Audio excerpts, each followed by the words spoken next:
Oggi vediamo 5 esercizi fondamentali per iniziare a padroneggiare il calisthenics. Sono esercizi essenziali, soprattutto per chi ha già un minimo di esperienza con gli esercizi base, che dovrebbero essere presenti nelle vostre routine.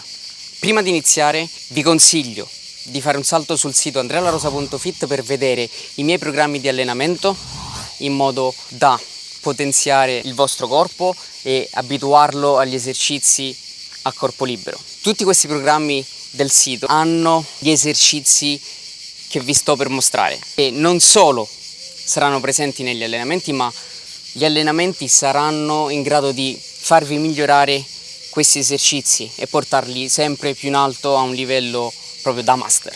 Quindi iniziamo con il primissimo esercizio, uno dei fondamentali per allenare un po' il tricipite in isometria, l'addome e abituare il corpo alla posizione isometrica che come sapete è fondamentale negli esercizi del corpo libero. Andiamo sulle parallele, braccio completamente teso, ok? Il gomito deve essere in blocco articolare, quindi braccia non piegate, blocco articolare, ricade il focus e il peso sul tricipite, stringiamo l'addome, manteniamo le gambe tese, le solleviamo fino a formare un angolo di 90 gradi con l'addome. Spalla possibilmente in linea con il polso, che più vi sbilanciate all'indietro più c'è il rischio di cadere e questo non lo vogliamo. Quadricipiti sono attivi per mantenere la gamba tesa e se puntate anche i piedi andrete ad attivare anche i polpacci. Quindi fondamentale questo esercizio per imparare ad essere un unico blocco, un pezzo di marmo, come si dice. Forti, ok?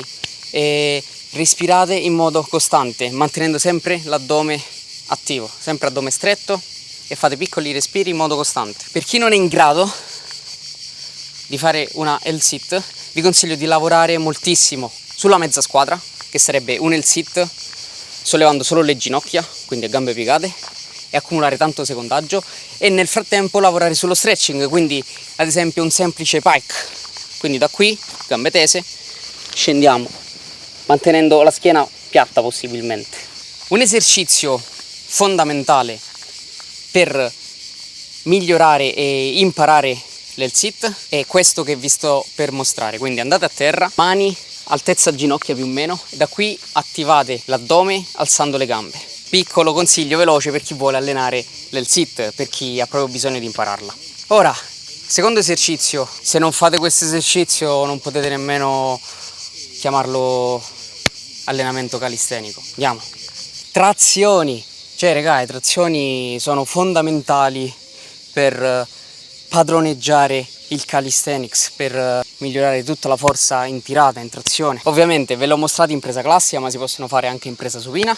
L'obiettivo finale è quello di andare ad eseguire delle trazioni possibilmente controllate, arrivando con la sbarra verso il torace, verso il petto. Ovviamente all'inizio va benissimo anche lavorarle in modo assistito, quindi con un elastico sotto i piedi. Va benissimo allenarle su una sbarra bassa con i piedi a terra. Se non siete abituati invece proprio al movimento di trazione, potete iniziare con un'isometria alla sbarra e poi eseguire una eccentrica, quindi una negativa, una discesa lenta dell'esercizio. Una volta che avete padroneggiato la trazione, potete anche lavorare in modo più esplosivo, quindi andando ad eseguirle al petto. Ora, terzo esercizio del giorno per padroneggiare il calisthenics. Se non lo fate è inutile che parlate di calisthenics. Push-ups, fondamentale per migliorare gli esercizi di spinta, quindi la forza generale in spinta, abituare un pochino il tricipite, il petto, deltoide anteriore in base poi alla variante dell'esercizio. Ovviamente ci sono una marea di varianti, quindi si possono fare su sbarra bassa, a terra, su parallele, mani sul rialzo, piedi sul rialzo. Ce ne sono veramente tantissime, quindi se siete interessati a migliorare tutte queste varianti, migliorare i push-ups in generale, preparare il corpo a qualsiasi esercizio del calisthenics, vi ricordo di andare sul sito andrealarosa.fit. L'obiettivo finale qual è di questo esercizio, per come lo vedo io? Essere in grado di lavorare in modo tranquillo, leggero, sui push-ups esplosivi, quindi push-ups con il clap. Una soluzione molto interessante è quella di farli con le mani su parallele in modo che dopo il push-ups si scende un pizzico di più del dovuto. Per chi non riesce a fare i push-ups, che è proprio alle prime armi, potete seguirli con le mani su un rialzo. In questo caso si possono fare su una panchina, visto che sono al parco. Molto utile per abituare il corpo al movimento di push-ups. È più leggero in generale, lo sentirete molto di meno sul petto e sul tricipite. Una volta che avrete padroneggiato i push-ups in tutte le varianti, avrete una buona forza di spinta base e sarete quasi sicuramente pronti per i dips. Quindi, quarto esercizio fondamentale per padroneggiare il calisthenics: dips, da tenere in considerazione il movimento, quindi sterno non aperto, perché se no andiamo a sovraccaricarlo un pochino troppo, quindi leggermente chiuso, spalla in linea con il polso o leggermente più avanti. Da qui scendete, andate a rompere l'angolo di 90 gradi, si possono eseguire su parallele, su sbarra singola, presa prona, presa supina, su un piccolo rialzo con i piedi a terra in modo che siano assistiti. E se siete interessati alle varianti di dips, ho fatto già un video sul canale che potete trovare al seguente link.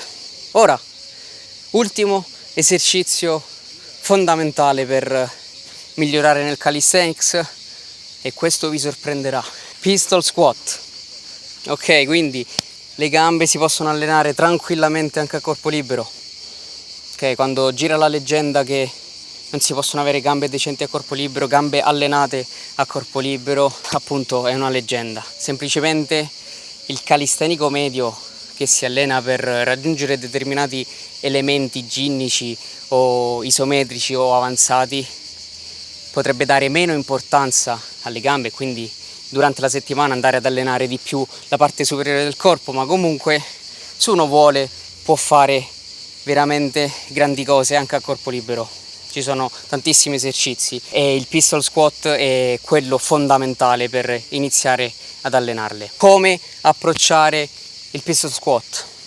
Vabbè, innanzitutto avere una buona preparazione di base, quindi una buona mobilità articolare, un minimo il muscolo allenato, quindi un minimo di attivazione serve, quindi squat a corpo libero, affondi, eccetera.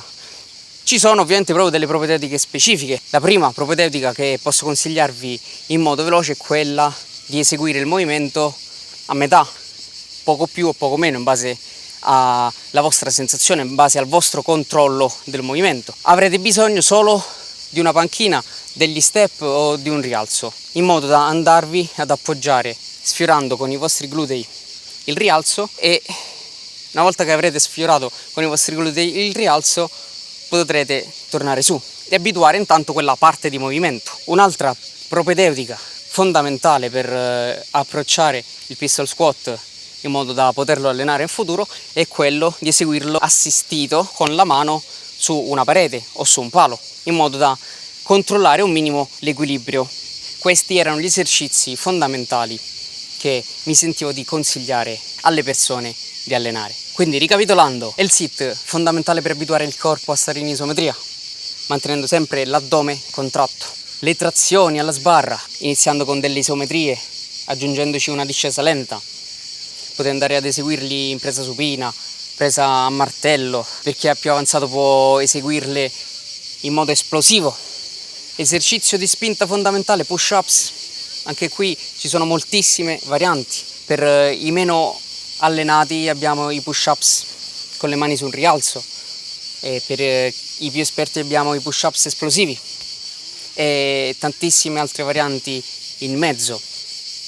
Abbiamo i dips, anche qui si possono eseguire dips su parallele, su sbarra, presa prona, presa supina, su un rialzo vicino al terreno in modo da farli assistiti con i piedi a terra. E poi abbiamo visto un esercizio per le gambe fondamentale per iniziare ad allenarle in modo più specifico, quindi pistol squat, famosissimo pistol squat. Vi ricordo un'ultima volta che se siete interessati a migliorare gli esercizi di base a corpo libero, non importa il vostro livello, potete andare sul sito andrealarosa.fit. Se il video vi è piaciuto lasciate un mi piace, condividetelo con i vostri amici, fatemi sapere cosa ne pensate a riguardo lasciando un commento. Ovviamente vi ho mostrato i primi esercizi che mi sono venuti in mente, quelli più fondamentali, proprio quelli che stanno al centro dell'allenamento calistenico. Poi ovviamente ci sono moltissimi altri esercizi quando si arriva a un livello più avanzato. Ci vediamo presto.